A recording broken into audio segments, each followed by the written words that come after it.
25వ సంవత్సరంలో ఈ ప్రెస్ మీట్ని ఒక చిన్న కథతో మొదలు పెడదాం మనం. ఒక పేదవాడు ఎముకలు కొరికే చలిలో వణుకుతూ ఉన్నాడు. అది చూసిన ఒక పెద్ద మనిషి, అలా వణుకుతూ ఎంతసేపు ఉంటావు, ఆగాగాగు, నేను లోపలికి వెళ్ళి నీకు చక్కగా వెచ్చటి రగ్గు తీసుకొచ్చిస్తాను, అది కప్పుకున్నావంటే చాలా బాగుంటుంది ఈ చలిలో నీకు అని చెప్తాడు. చెప్పి ఆ పెద్ద మనిషి పాటికి ఆ పెద్ద మనిషి వెళ్ళిపోతాడు. బయట ఇతను వెయిట్ చేస్తూ ఉంటాడు, ఆ పెద్ద మనిషి ఎప్పుడు వస్తాడు, ఆ రగ్గు ఎప్పుడు తెస్తాడు, నేను ఎప్పుడు కప్పుకోవాలి, నేను ఎప్పుడు నిద్రపోవాలి అని.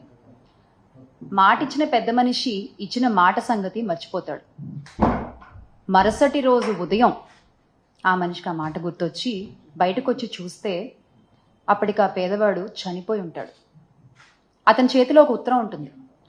అది తీసుకుంటే దాంట్లో ఇలా రాసి ఉంటుంది: అయ్యా, నా శరీరం చలిలో ఉన్నా ఆ చలికి అలవాటు పడిపోయి ఉంది, బతికున్నా నేను అప్పుడు.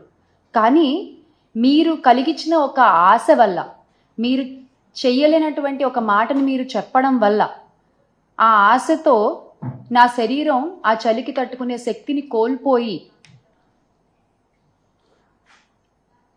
అలా చచ్చిపోయి ఉన్నాను. అప్పుడు ఆ పెద్ద మనిషికి అర్థమైంది, ఓహో, మనం ఇలా తెలియకుండా ఒక ప్రాణాన్ని తీసేసామా అని.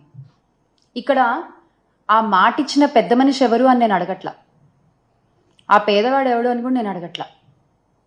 తెలుసుకోవాల్సింది ఏంటి అంటే, చేత కానప్పుడు, చెయ్యలేనప్పుడు మాటలు చెప్పకూడదు, ఆశలు కలిగించకూడదు.